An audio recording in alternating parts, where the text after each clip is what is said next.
It is my honor to introduce the President of the Republic of the Philippines, Ferdinand Romualdez Marcos Jr.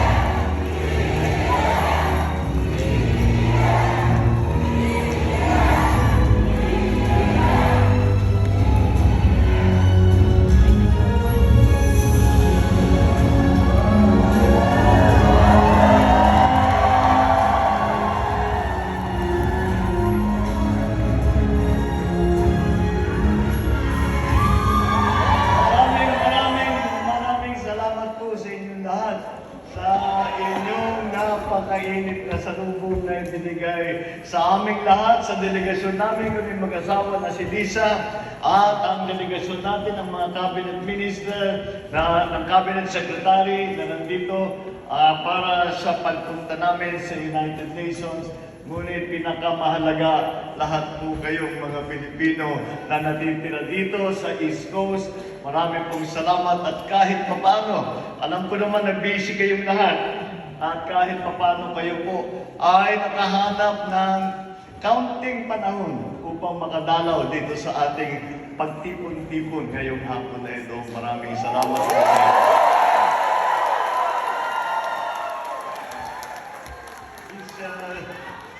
Please make it upo po kayo. Mahal ng speech ko.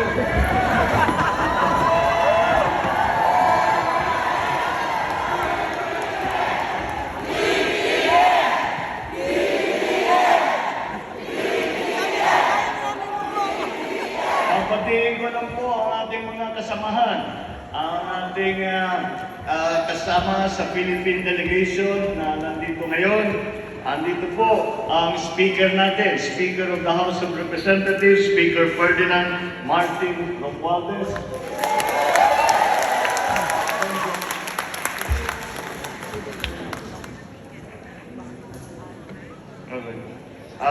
Nandito rin ang isang kababayan ko, Tigay Locos Norte rin, Public Works and Highways Secretary Manny Bunuan.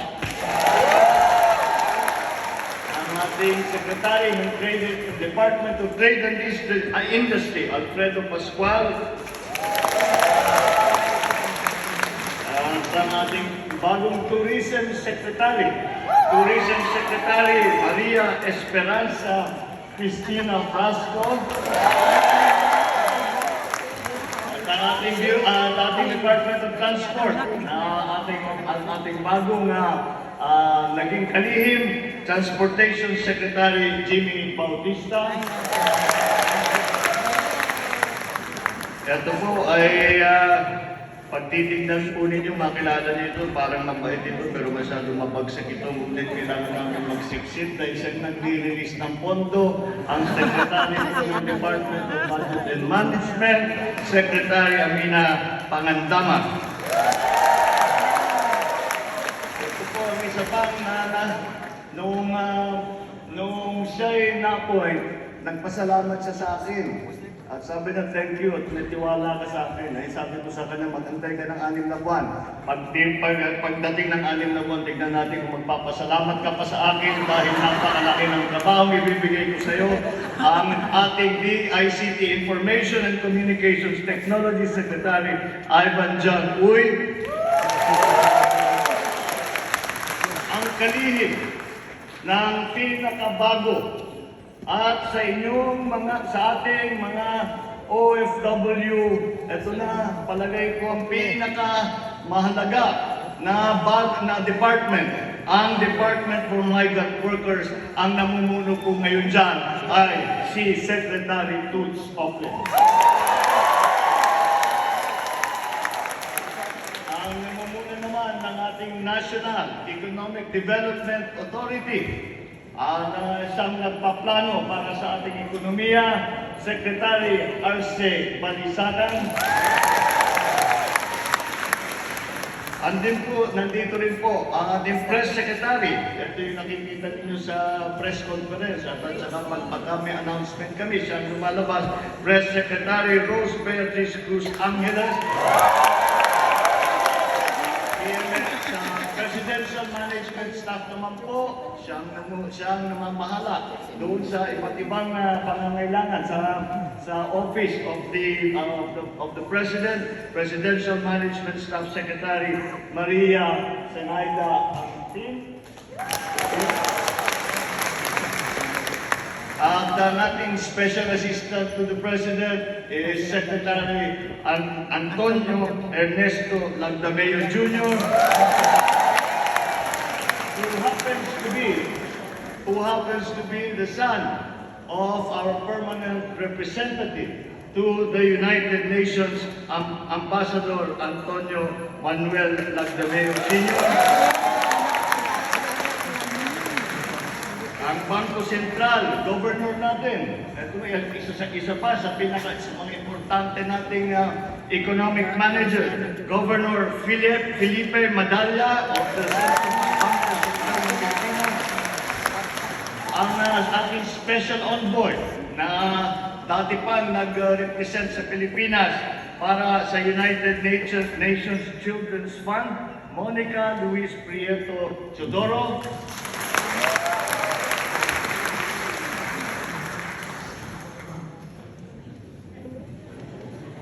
At ito, dumating na si Secretary ng PMS. At siyempre, hindi maaaring matapos ang aking pagbabati kung itutuloy yung pagbati ng ating ambassador sa Washington, D.C. Ang ating, akala niya, pagkatapos ng panahon ni PRRD, makakauwi na siya. Ang problema, maganda yung trabaho niya masyado.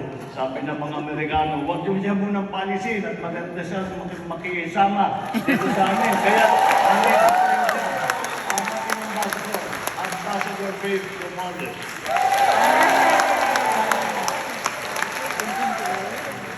At siguro kulang naman ang pagbati ko pag hindi ko binati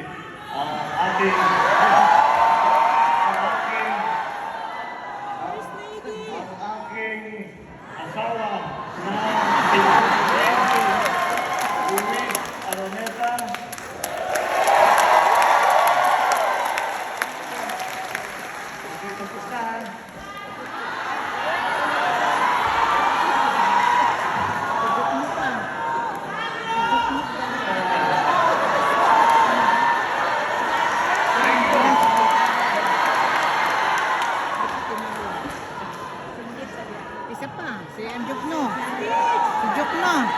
Kalimutan mo yung Bangko Sentral natin. Hindi ko nakita. Ang Department of Finance na Secretary Ben Jokno.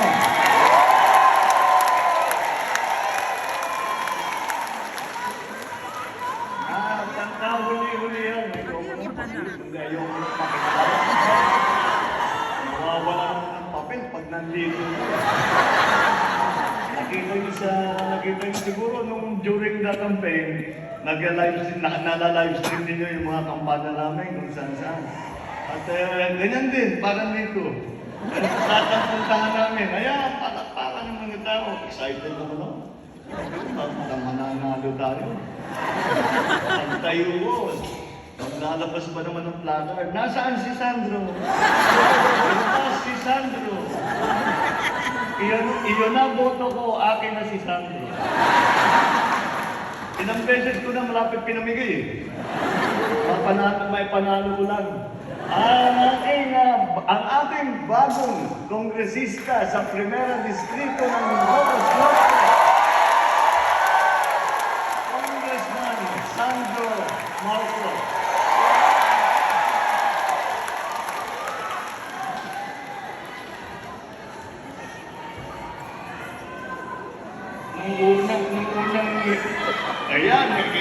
Nang unang sinisigawan si Sandro. Hindi na ako nakikinig. Nagtatawa nagtatampo na ako. Sige, go.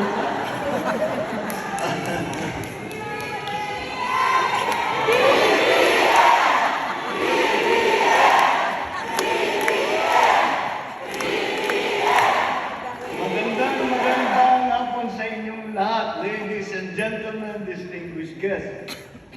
Totoo po yung sabi ni Ambassador Babes na ang New York ay may special na kahulugan talaga yan sa aming mag-asawa. Dahil dito kami sa New York kami nagkakilala. Siguro mga tatlong taon niya ako niligawan. At dito kami kaya nung matagal na kami hindi nakabalik, parating kami from New Jersey, papunta dito sa New York, sa city. Tinitingnan namin, 25 years na kami hindi nakabalik. Siya ay nagtrabaho rito bilang abogado ng 6-7 taon, parang ganon. Ako naman matagal din pasok-labas ako dito sa New York at hindi lamang sa kakabisita. Meron na nga ako napangasawa na Pilipina, pero dito kami sa New York nagkakilala. Kaya tuwan-tuwa kami, napapasok kami. New Jersey Turnpike, nakikita ko lahat ng mga dinadaanan ko. Dahil sa Philadelphia ako, actually Cherry Hill, New Jersey. Doon ako nakatira nung nasa Philadelphia, nag-aaral ako sa University of Pennsylvania sa Boston. Nung 86, si Lisa ay isang abogada nga, nagkita kami nagkakilala kami in court. Sa korte habang inaantay ko yung kaso ng mother ko, siya naman ay bumibisita dahil kaibigan niya yung isang abogado namin.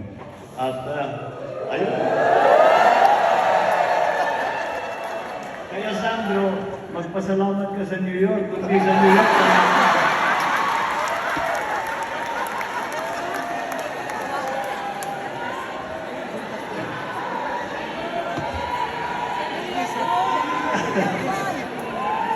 Alam niyo po, ang pagpunta namin dito ay naiba ng konti. Dahil po, sinasabi namin, nag-uusap kami nung pinaplano namin ang pagpunta rito. Sabi ko, magpasalamat naman tayo dahil hindi man tayo nakapagkampanya, ay ibinoto tayo, sinuportan tayo ng gusto ng mga tiga-East Coast. Na tiga-West Coast din, pero ng mga tiga-East Coast na pupuntahan natin. Kaya makita po ninyo, ang nangyari ngayon dito ay medyo nagkabaliktaran. Naging baliktad ang sequence ng palakad ng eleksyon dahil nauna yung eleksyon, ngayon lang kami mangangampanya sa inyo. Ngunit kulang po ang salita at kulang lang po ang magpasalamat na kahit minsan lang o 2 beses lamang o kahit 100 beses, kulang po ang pasasalamat ko sa inyo sa inyong naging suporta. Hindi man tayo nagkita, hindi po tayo dahil nga sa pandemya, hindi ko kayo napuntahan, hindi man tayo nakapag-selfie, hindi pa tayo nagkapagkamayan, pero sumuporta po sa kayo sa amin.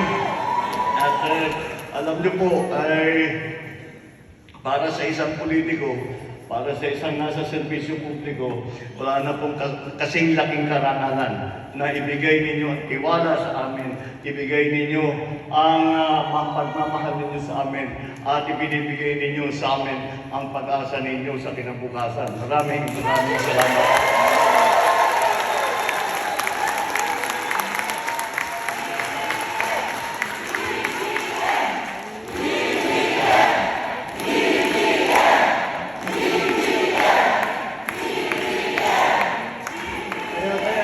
Napakasaya.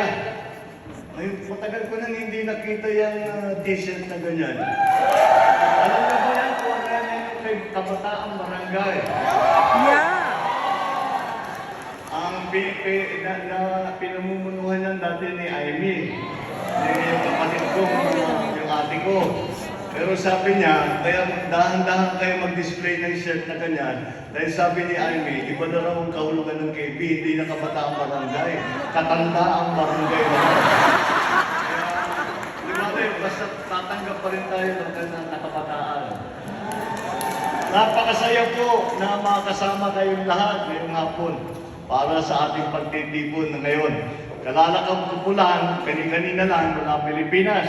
At bagamat mahaba naming nilakbay patungo rito, ang pagod po namin ay nawala at natunaw, nalusaw ng mainit na pagtanggap mula sa inyo. Aming mga kababayan, hindi lamang dito sa New York at iba pang mga lugar dito sa US, kundi pati na rin po sa ating mga kababayan na nagmula pa sa Canada. Sino yung mga bahay dito? I am humble. Talaga naman I'm overwhelmed. With Filipino pride to see so many of you finding time, kahit na busy ang schedule niyo, na mandito para sundan ang ating sigaw ng pagkakaisa. Let me also take this opportunity to express to you my profound gratitude to our kababayan here in the United States who were among the 31 million Filipinos in the Philippines and in other parts of the world who gave me a resounding mandate to lead our country and our people.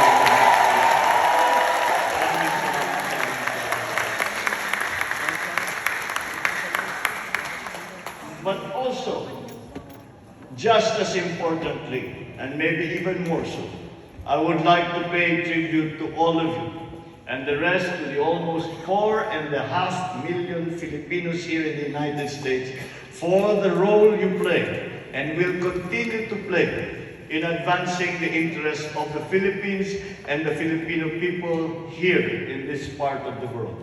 Maraming salamat po sa inyong lahat. Kayo po ang nagdadala ng bangal sa ating bansa. Dito sa nakaraang pandemya ay wala po akong narinig na pagpuri ng mga heads of states ng iba kung hindi Pilipino lamang ang nababanggit. Alam naman po natin na lalong-lalo dito sa East Coast ay matagal na kayo na nandito nagsasakripisyo dito sa US at para lang pagandahin ang buhay ng inyong mga pamilya, para pagandahin ang buhay doon sa Pilipinas, para tulungan ang ekonomiya ng Pilipinas. At hindi lamang yun, dahil pagka nakausap ninyo ang mga kasama ninyo na katrabaho ninyo, ay walang masabi kung hindi ang pagpuri, sugaling, sa bait, sa sipag, sa husay ng mga Pilipino. Kaya po kami, kahit na nasa malayo kami, ay pinapanood namin kayo. Pumuputok po ang puso namin sa pag nakita namin ang inyong ginagawa at itinataas at pinapatingkad ang pangalan ng Pilipinas sa buong mundo. Ito na ang pangatlo kong pag-alis ng Pilipinas mula nang umupo ako bilang Pangulo. Before flying to New York, I was in Jakarta and then I went to Singapore to reaffirm our relations with two of our closest Southeast Asian neighbors. Doon sa mga bisitang yon, nagkaroon naman ulit ako ng pagkakataon na makipagkita, makipagtipon sa ating mga kababayan. At pasalamatan din sila, kagaya ng pasasalamat ko sa inyo sa lahat ng ginagawa ninyo para sa Pilipinas at para sa ating mga kababayan. I'm primarily here, sadya talaga namin dito, at ako'y magsasalita sa 77th session of the United Nations General Assembly. I'm also here to make sure papaliwanag natin kung nasa na ang Pilipinas at kung ano ang mga maaaring gawin dahil sa ating palagay sa paglabas natin ng pandemya at sinasabi na patapos na, ay kailangan natin ayusin ang ating ekonomiya. Kaya po, ay kailangan natin makipag-partner at makipag-usap sa lahat ng iba't ibang bansa. Nang sa ganun, ay makapagtulungan tayo na makalabas, makaahon dito sa sitwasyon na ating linaranasan ngayon. While we are here, hindi lamang ang mga leader ng iba't ibang bansa o hindi rin ang mga namumuno ng malalaking korporasyon, ng malalaking negosyo at para ipaliwanag sa kanila na ang Pilipinas ganito na at marami kaming binago, marami kaming pinaganda para sa inyong pagpasok sa inyong mga investment doon sa Pilipinas. And sa ganun, ay baka masasabi natin patuloy na palapit na tayo doon sa ating pinapangarap na ang Pilipino ay hindi na kailangan umalis ng Pilipinas para makita.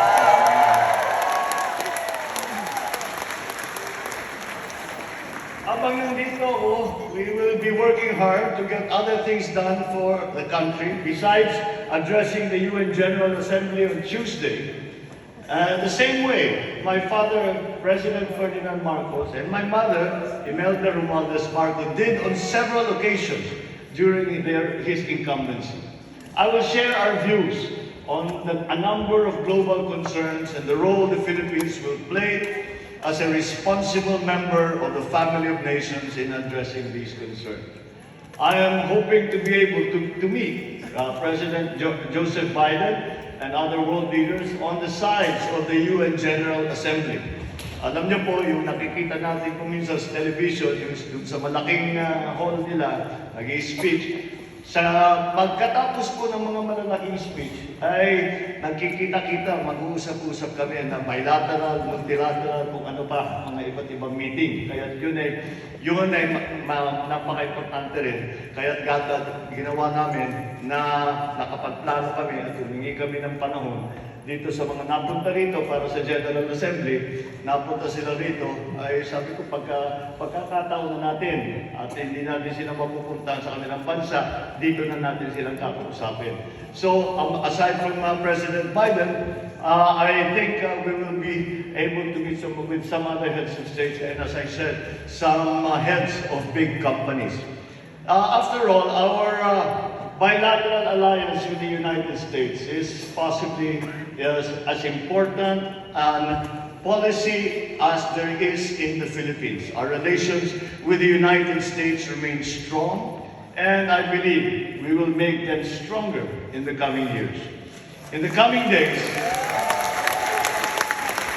so besides the meetings with the political leadership, it will also be for potential investors, other business leaders.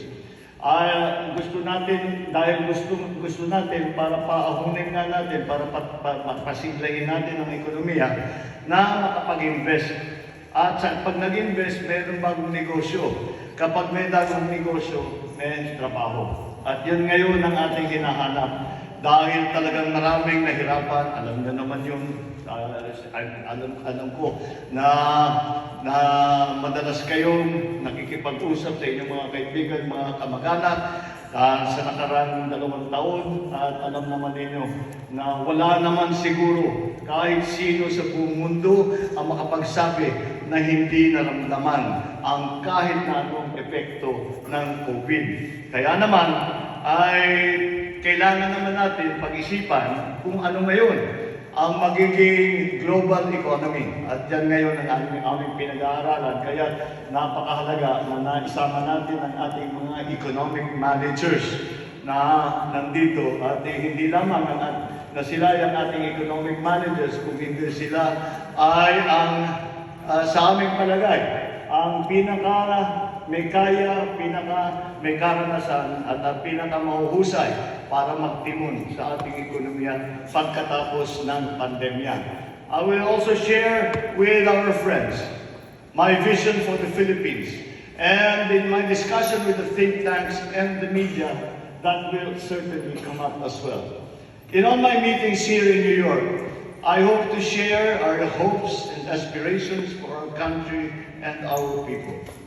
We have over 10 million kababayans all over the world, and as your president, I understand and know full well the significant impact of the Philippine diaspora on our motherland, especially in terms of supporting our post-pandemic economic recovery. Dollar remittances have in fact hit an all-time high of $34.88 billion in 2021. Kung hindi dyan, this represents a 5.1% increase from the $33.19 billion recorded in 2020. Our kababayans here, kayo lang dito sa United States, halos 40% ng remittance noong 2021 ay galing dito sa Amerika. Alam niyo po, ay siguro kung dahil noong 2020 at 2021 lalo, ay talagang bagsak ang ekonomiya, walang trabaho, naka-lockdown tayo sa Pilipinas, at yung remittances na pinadala ninyo, alam ko, ang iniisip ninyo ay tulungan ng mga pamilya ninyo. Pero kahit hindi nyo nararamdaman, malaking naitulong ninyo sa ekonomiya ng Pilipinas. At siguro hindi lang malaki ang naitulong, binuhay ninyo ang ekonomiya ng Pilipinas. Kaya ulit ay pinagmamalaki talaga ang you set this record-breaking figure, even when many of you were affected by the COVID-19 pandemic. Maraming salamat sa inyo sa lahat ng ginagawa ninyo. Maraming salamat sa inyong remittance na ginagawa na para pagtulong sa ating ekonomiya. Maraming salamat sa lahat ng ginagawa ninyo para pagandahin ang reputasyon ng Pilipino at ng Pilipinas dito sa Amerika at sa buong mundo. Maraming salamat sa inyo sa tuluyan. Kahit na kayo'y napalayo na at nasa ibang bansa, ay hindi nyo kinakalimutan ng Pilipinas at hindi nawawala ang init ng inyong pagmamahal sa ating bansa. It is clear here in the United States, as in all the other countries that Filipinos are, Filipinos continue to make a positive contribution to society. Our kababayans have been doing so since our sailors set forth from the Philippines on board Spanish galleons, established the first Filipino settlements in the coastal wetlands of Louisiana more than 250 years ago. Today, the almost 4.5 million strong Filipinos across the United States, the third largest Asian population in the country, continues to demonstrate the qualities that global Filipinos are known for. Your excellent work, your ethics, your integrity, and the Filipino virtues of malasakit, aruga, at kalinga. Siguro, hindi natin mapag-usapan ng mga OFW, lalo-lalo nga naranasan natin ang COVID-19 sa nakarang 2 taon. Siguro hindi maaari na pag-usapan ng OFW na hindi pag-usapan at bigyan ng special recognition ang ating mga nurses at other healthcare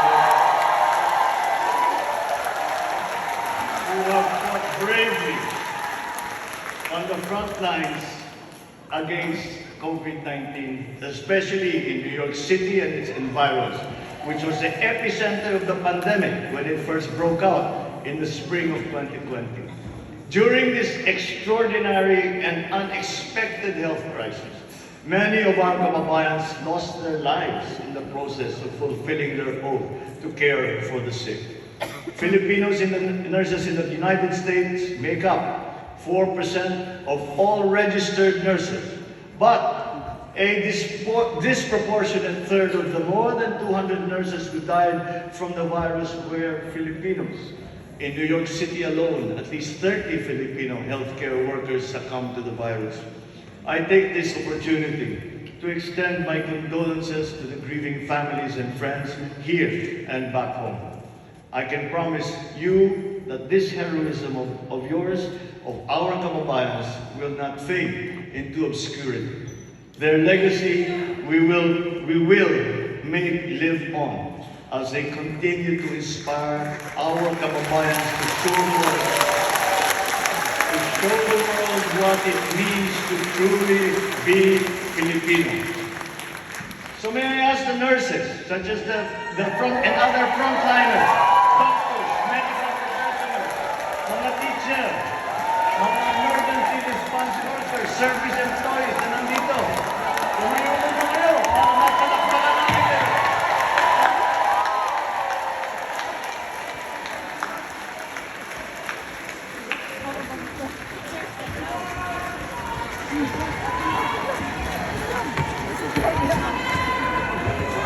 Sa gitna ng trahedya, kayo ang naging haligi ng pag-asa. Kayo ang bagong bayaning Pilipino.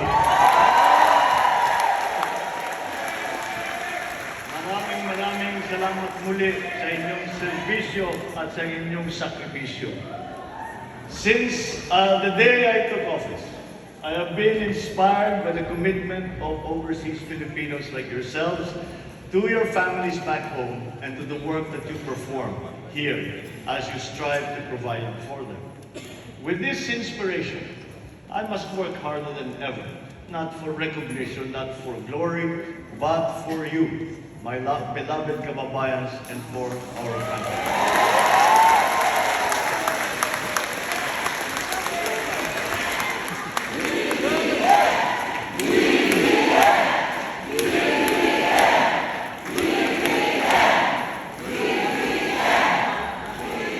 Every Filipino who leaves the country to work abroad and who sacrifices by leaving their families in the Philippines should have a government that they can call home while they are away from the motherland.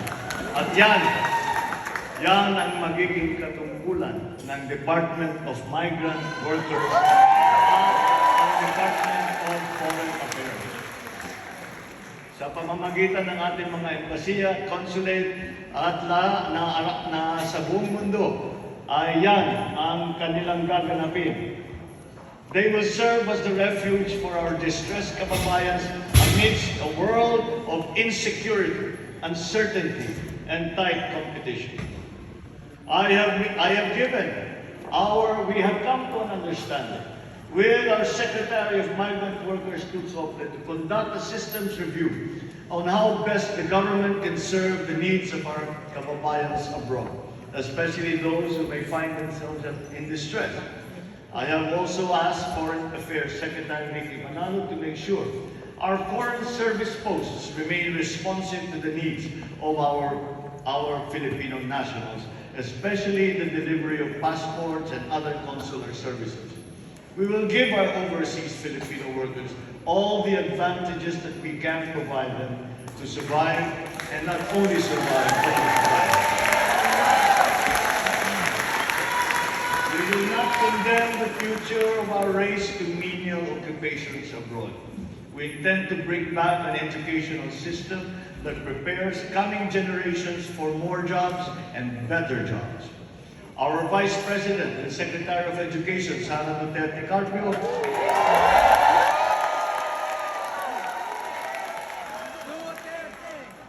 si Inday Sara, dahil nakita nga niya na napakalaki rin ng problema. Pareho kami, nakakita ko, laki ng problema sa agrikultura. Ako na, in-appoint ko na yung sarili kong secretary. si Vice President Inday, sabi nga niya, napakalaking problema ng education. Kaya sabi niya, ako na lang, kung papayag ka, kahit mahirap ang trabaho, ako na lang ang napapasok dyan. And she's doing a great job.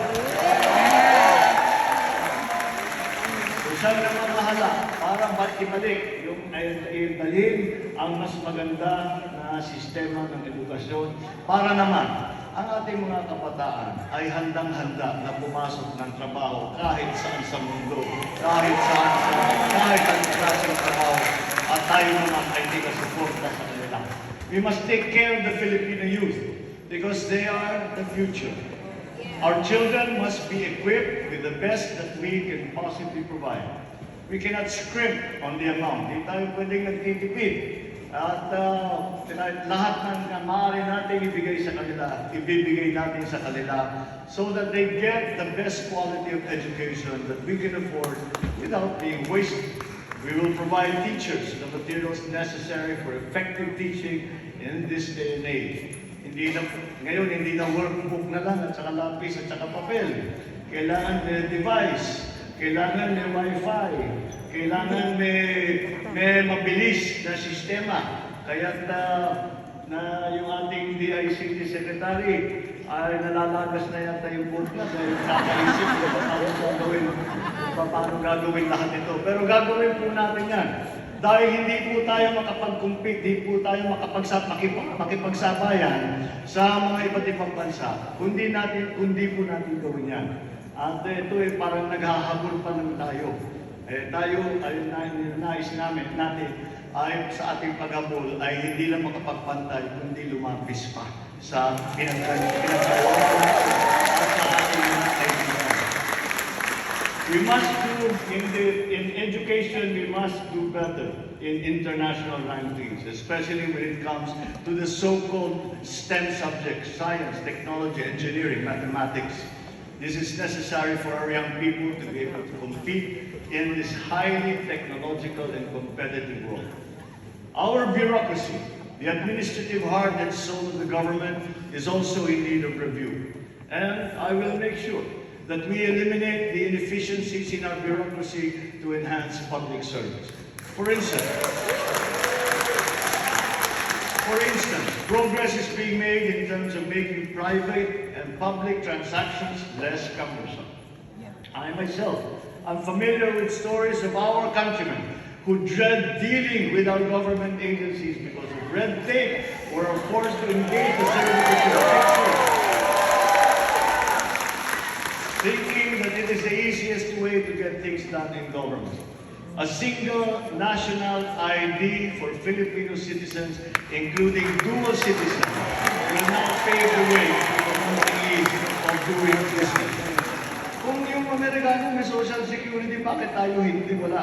Diba? Hindi naman mahirap gawin yun. Ayan, nalalagas na naman yung vote. We target 92 million national IDs to be issued by the middle of 2023. For dual citizens and Filipinos abroad, you can register with you will soon be able to register with the Philippine Embassy or Consulate General nearest to you. As we continue to search for more solutions to revitalize our beloved country, it is not the time to look back at the past. It is now time to look to the future.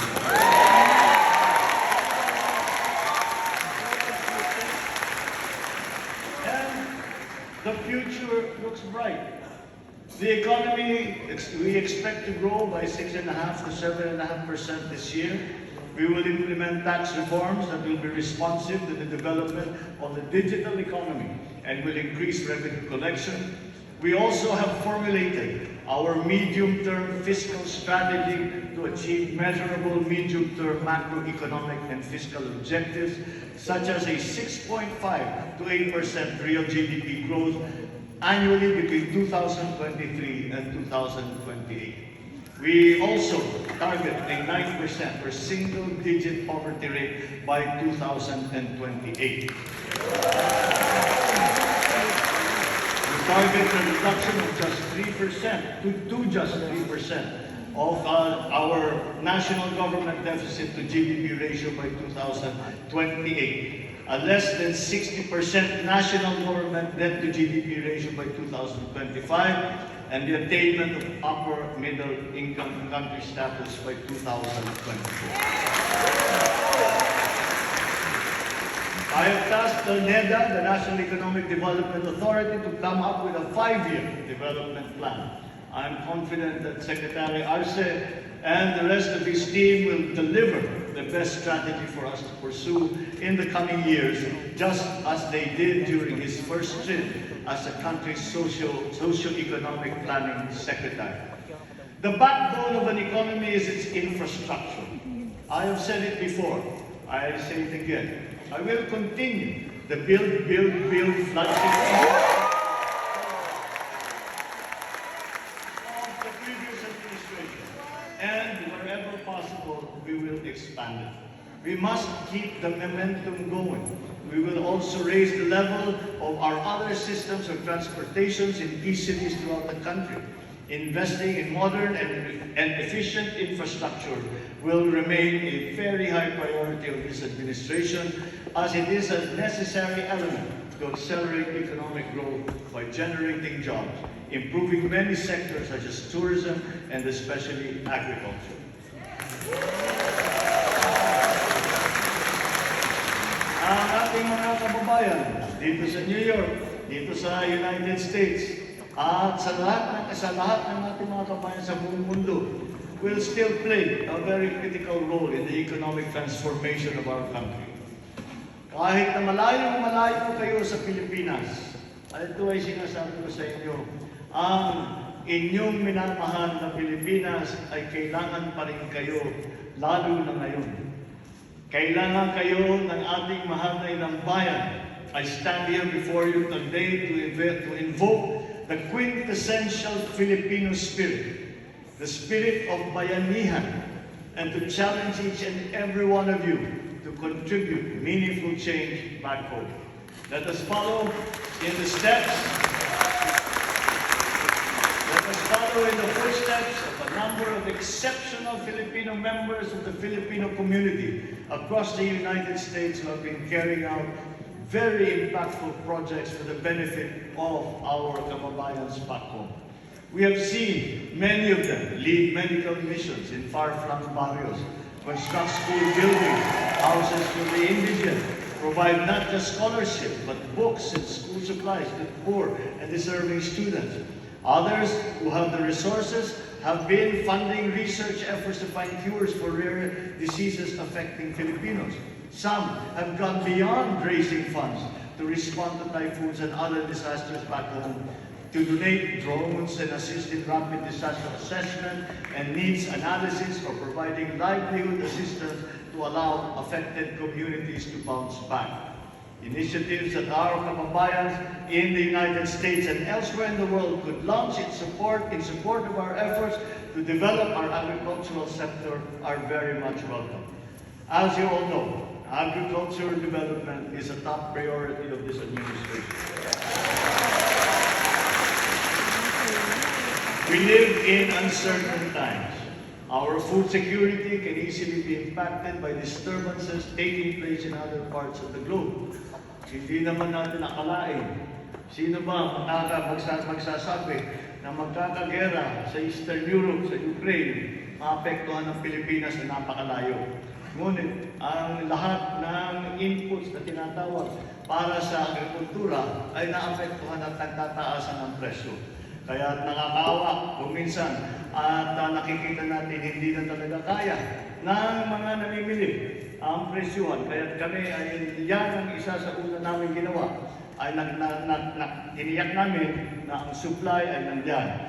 Ngayon na pagkain ay nandyan. Ngayon ay kailangan natin ayusin ang ating produksyon ng agrikultura para dumami at dumami ang produksyon natin at makatiyak tayo na kahit ano pang mangyari, magkagera man, magkapandemya ulit, kung ano man ang mangyari pa, ay handa tayo na sapat ang supply natin ng pagkain para ipakain sa ating mga kababayan.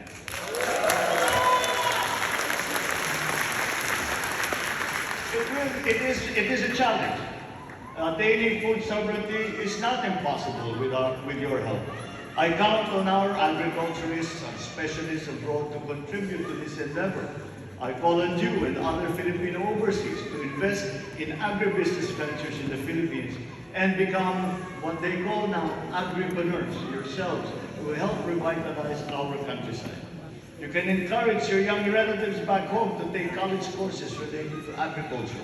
If you have idle lands in the Philippines, ask your families to take care of them and help them develop them for agriculture. Help them plant ube and calamansi, which are in demand abroad, but we have very little supply. Every initiative to secure a bountiful harvest counts. Walang masyadong maliit na pagtulong na hindi binibigyan ng halaga. I also urge all our brilliant minds, our scientists, engineers, and technical experts to return to our country under the Balik Scientist Program. of the Department of Science and Technology. Let us reverse the brain drain. Iftik natin ang ang galing ng Pilipino sa Pilipinas and help bring the Philippines to heights it has not reached before. I urge also our teachers, our doctors, our nurses, other professionals as well, to continue sharing what they have learned here in the United States when they come home to their kababayans in the Philippines. There are so many initiatives that all of you could launch to help propel us further forward. When I arrived this afternoon, I was invigorated by the hundreds of ambassadors of the Philippines present in this hall. You heard me right. As soon as you step foot on American soil, lahat kayo, automatic yan, you have become special envoys of the Philippines. All of you. Lahat kayo, including the caregivers, housekeepers, babysitters, others in the informal sector, can do just as much as our diplomats could do by inviting your employers to visit the Philippines. Not just to enjoy the beauty and hospitality of our country and our people, but also to explore possible trade investment opportunities there. All of you are encouraged to bring home your friends, to allow them to experience for themselves why the Philippines has become one of the top tourism destinations in Asia that offers the best islands, the most amazing beaches, and stunning landscapes that cannot be found, cannot be bettered anywhere in the world.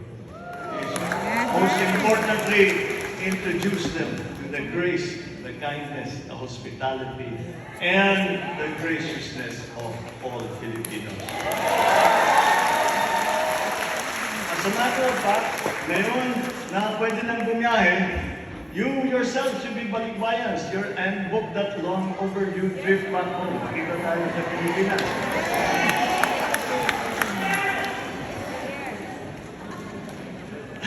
All of you are enjoined to continue investing in the Philippines. Do not stop buying condominium units and other real estate.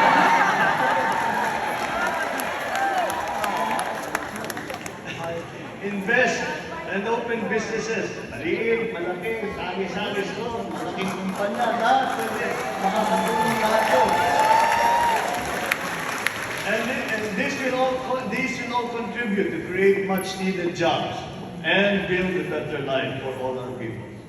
And if you know someone who is interested to open a business in the Philippines, let our embassies or our consulates know so we can pursue and finally close the deal. As I said, every little bit counts. When you get home after this gathering, I would like for you to list down 3 things that you can do for your country and commit yourself to make them happen. We have a long and bumpy road full of risks and perils ahead of us as we face this turbulent time in global history. But as your president, I remain confident that with your 3 things, no matter how small they are, those 3 things will make us succeed if we all agree to unite and to work together. Kaya magkakaisa pa rin ang ating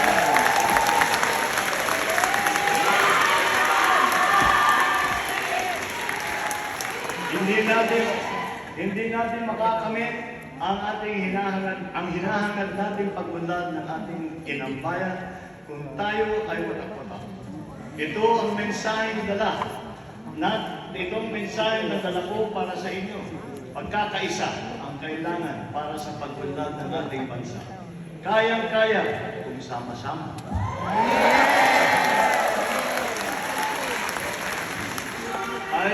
I spoke often during the campaign of the spirit of the Bayanihan, and I invoke that spirit again.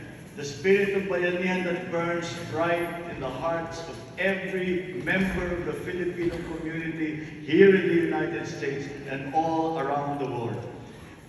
All Filipinos back home, all the 10 million overseas workers, basta't Pilipino, meron puso ng kabayanihan, may puso na panasakit ang Pilipino at na hindi na matatanggal dahil yan ang ating ugali, yan ang ating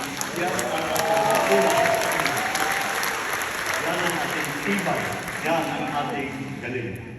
So with all that, with all the little things and the large things that we can all do, let us build this brighter future for the Philippines. And let us look back and say that we did everything that we could possibly do to help our beloved country, to help our beloved country. Ang kaya